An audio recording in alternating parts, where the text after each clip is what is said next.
Hello everyone, welcome to Life Philosophy Talks. When you can't care for yourself in old age and have no money, how do you get through it? A wise 75-year-old shows the way. The soaring serpent rides the mist, but in the end, it turns to dust. The old steed rests in the stable, yet still aspires to gallop 1,000 miles. This famous poem comes from Cows Though the Tortoise Lives Long. The meaning is simple. Although the mythical serpent can fly through the mist, it too will eventually perish and turn to dust. The aged horse, even though confined to its stable, still has the ambition to race across vast distances. These lines reflect Cow's lofty aspirations and refusal to bow to old age. He embodied a spirit that resisted the limitations of aging. However, the reality for many elderly people is quite different. As much as they might wish to resist the decline that comes with age, especially those who can no longer care for themselves, they often have no choice but to submit to their physical limitations. In our society, we often say, "You raise me when I'm young, I care for you when you're old." There's also the saying, a child wants to care for their parents, but their parents pass before they have the chance. Some find these words touching, others find them full of regret. Yet, despite the sentiment behind them, many elderly people still find themselves alone and without care in their old age. As the saying goes, no child can tend to a sickbed forever. Elderly people who can no longer care for themselves face a particularly difficult struggle. For those fortunate enough to have money, they may be able to hire a caregiver or move into a good nursing home. But for those who are poor, cannot afford a caregiver, and have children who are unwilling or unable to care for them, their days can feel like a living hell. When old age comes and they are left without the ability to care for themselves and without money, are they left with no choice but to surrender to fate?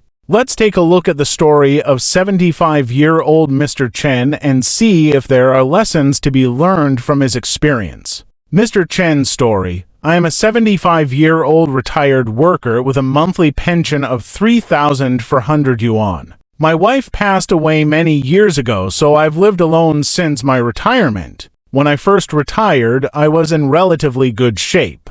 I had a house, savings, and a steady pension, and I believed that my old age would be well taken care of. I have a daughter and a son. My daughter married locally, while my son settled in another province after graduating from university. His wife is also from that province. When I first retired, my son suggested that I move in with him so he could take care of me. I declined. My thinking at the time was that with a pension of 3,400 yuan per month, I could live comfortably in our small city in the northwest. I didn't see the need to intrude on my son's life. Even though he had a 4-bedroom apartment and room for me, I knew my daughter-in-law's mother also lived there, and I didn't want to add to the crowd. When my daughter heard about this, she scolded me, saying that since I was getting older, it would be better for me to live with my son so someone could look after me.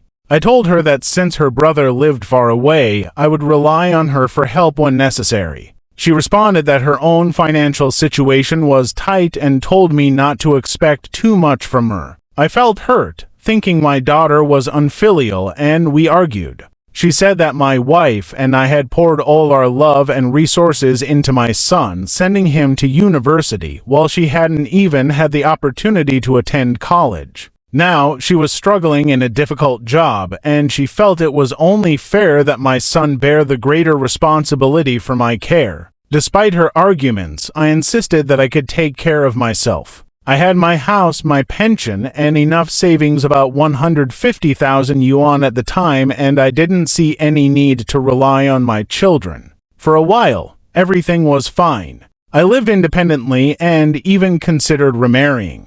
But my plans were abruptly cut short when I had a stroke at the age of 68. I spent nearly 100,000 yuan on treatment, but my condition didn't improve significantly. I was left with the painful realization that I had lost the ability to care for myself. After leaving the hospital, I called my son and daughter together. My daughter suggested that I move to the provincial capital to receive better treatment and care. My son, on the other hand, proposed that I sell my house and move in with him. He felt that with the proceeds from the sale, we could manage my care more easily. My daughter strongly opposed selling the house. She believed that an elderly person should always have their own home, and she worried that I wouldn't be able to stay long-term at my son's place. I also had reservations. While I trusted my son, I wasn't sure about my daughter-in-law. In the end, though, I agreed to go live with my son since the health care in the provincial capital was much better.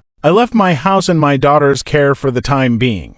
At first, things went smoothly. My son was dutiful and looked after me well. But after a couple of months, my daughter-in-law started to show her displeasure. She would make veiled remarks and act coldly toward me. Even my daughter-in-law's mother started making snide comments. Although I couldn't care for myself, I wasn't blind to what was happening around me. My daughter-in-law clearly resented my presence, and though my son didn't say anything, I could tell his attitude was changing.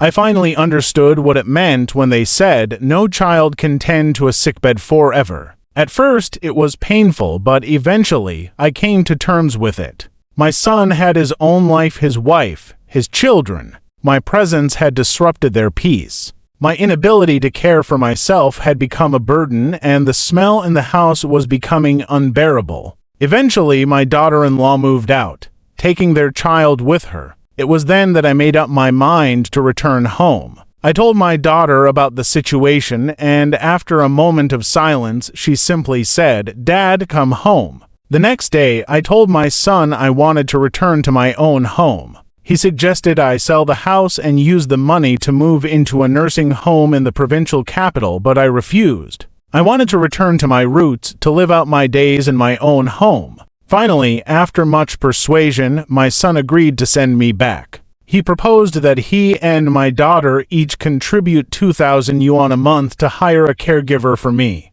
My daughter agreed, but insisted that the house should be divided equally between them. This sparked a fierce argument between my children. My son believed that, as the only son, the house should rightfully belong to him, while my daughter felt that since she was fulfilling her obligations by helping care for me, she should also have a share in the inheritance. To resolve the dispute, I suggested a different solution. I told them I would hire my own caregiver. With my 3,400 yuan pension and an additional 1,500 yuan from my son, I could manage without interfering in their lives. However, I insisted that my son should help financially because I had sacrificed much of my life for him, paying for his education and supporting him when he bought his house and got married. My daughter, on the other hand, I could not demand much from, given that we had deprived her of a college education for the sake of her brother. That had been a painful decision, one that still weighed heavily on me. In the end, my son reluctantly agreed to my proposal, but he insisted that I transfer ownership of the house to him immediately. I refused. I told him that the house would be his eventually, but not until after I was gone. To formalize this, I had a will drawn up and notarized in front of both my children. The will stated that my son would continue to give me 1,500 yuan a month, and after my death, the house would belong to him. Seeing this, my daughter volunteered to contribute 500 yuan a month. She reassured me that she wasn't after the house, she just wanted to do her part. With tears in her eyes, she told me that 500 yuan was all she could manage. Her life was hard, and she simply couldn't afford more. Several years have passed since then. Both my son and daughter continue to send me money on time. Combined with my pension, I now have more than 5,000 yuan each month, more than enough to live on. Truth be told, I never wanted to go to a nursing home unless it was absolutely necessary. As someone who cannot care for myself, I feared the nursing home would only bring suffering. At least in my own home, I can live with some comfort. Some may think my children are unfilial, but upon reflection, I realize that I bear some responsibility as well. I failed to maintain my health, which has now become a burden on my children. My daughter, in particular, has suffered because we chose to prioritize her brother's education over hers. Even so, she has continued to support me, contributing what little she can each month. In private, my daughter has told me that if she had the means, she would take better care of me, but for now, this is all she can do.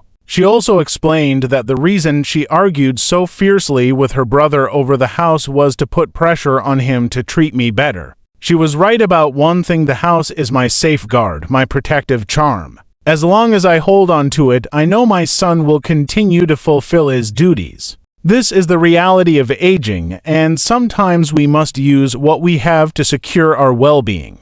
Mr. Chen's story shows us one harsh truth. He tied his children's sense of duty to the house. It may seem a bit cold, but it was a practical solution. Some say that children aren't unfilial, rather the pressures of modern life are simply too great. Often, they want to help but lack the means. For the elderly, the best gift they can give their children is their health. One final word of advice: as adults, the best discipline we can develop is the habit of saving money. While you're young, work hard and save as much as you can. Having money in hand will make your old age much easier to navigate. That's all for today's sharing, and thank you for watching.